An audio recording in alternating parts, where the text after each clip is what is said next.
It was a wonderful accident, or a wonderful surprise in the way I got into the field. I had been at Westinghouse for about 15 years, and most of my career was spent in doing some aspect of environmental compliance and health and safety. I ran the environmental management programs for the corporation. I also had some experience in government contracting, and we were a defense contractor. So that experience was useful, but actually the real reason I think I was chosen was my work in running the corporate United Way campaign. It gave me the opportunity to be in front of all the executives, and when they decided to create the office, they decided to offer it to what they called a high potential individual in the organization, and when they called, I thought they dialed the wrong number. So 25 years later, or 26 years later, here I am. Oh, that was a great question at the time. My first goal was to really figure out what this job meant. And I knew that the federal sentencing guidelines were a driver, so I needed to understand those. I was very fortunate in that I had the opportunity to go to my first Ethics Officer Association conference about 6 weeks after I got the job, so the timing was perfect. And so I learned from many of the other founding members about what a program is, what it should look like, what everybody was doing. And so that's when I came back and said, okay, we need to get our code of conduct first.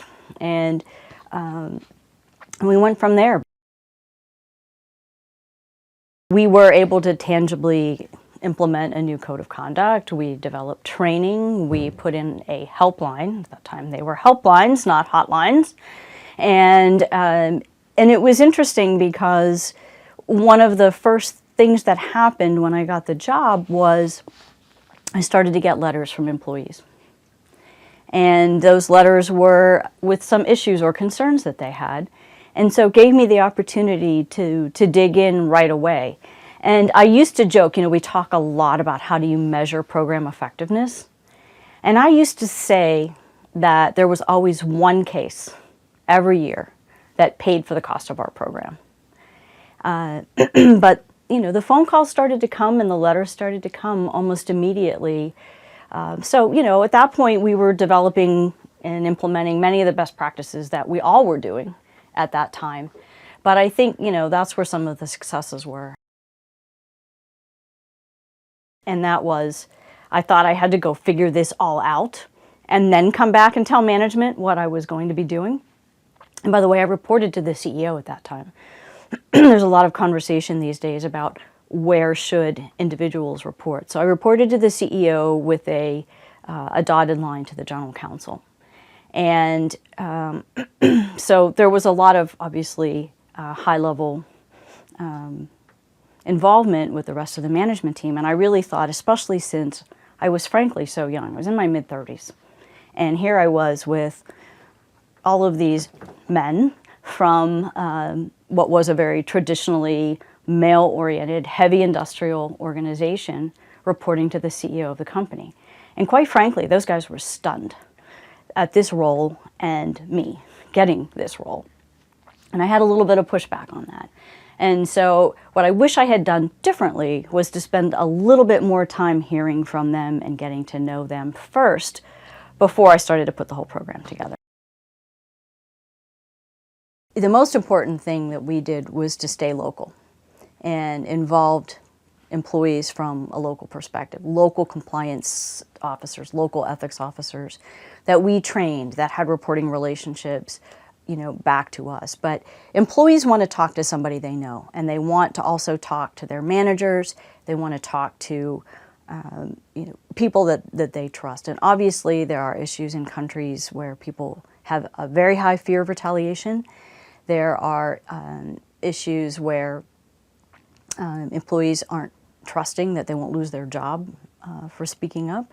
There are many relationships, like from family relationships, friendships, social levels, castes, that make it much more difficult. So having eyes and ears on the ground and having the ability to you be able to reach out to those local sites for information, to have training, to train those folks, and again, to send the message through consistent discipline and accountability. I mean, I think I say the dirty little secret, right, is the fact that what many of us are doing now are still what many of us were doing 25 years ago. That the best practices that were developed at the time that we started our programs, yes, technology is now a huge factor in hopefully making us more efficient to be able to spend more time visiting those countries where there may be challenges. But it still, again, comes down to the fact that we're managing people and helping them make good decisions, and that hasn't changed.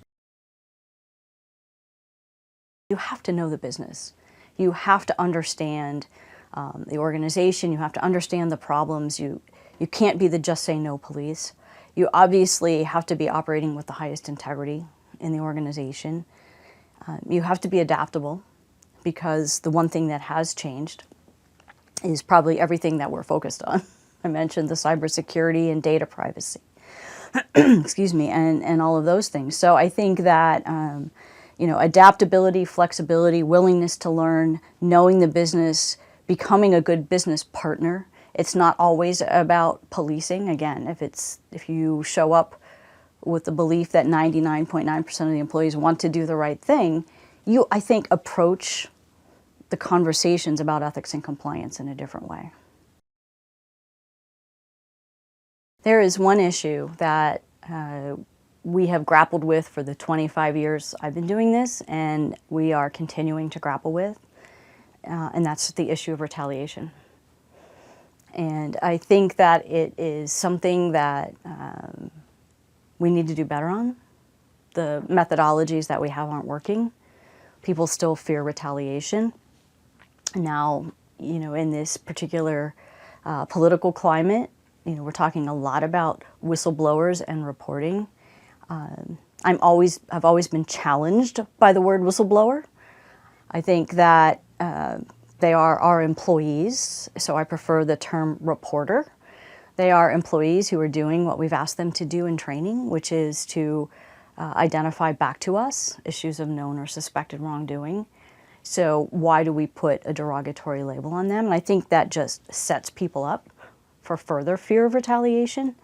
I think that one of the reasons why we're still grappling with this is that we don't say enough about what has happened as a result of investigations, including whether or not, if there's been retaliation, has somebody been disciplined for that. So I do think that the fundamental issues of raising concerns on the part of employees and providing them a safe environment to speak up is something that if we don't fix this, if we don't find a better approach, it's going to continue to inhibit our success. It's going to continue to drive conversations around the individual as opposed to addressing the problem.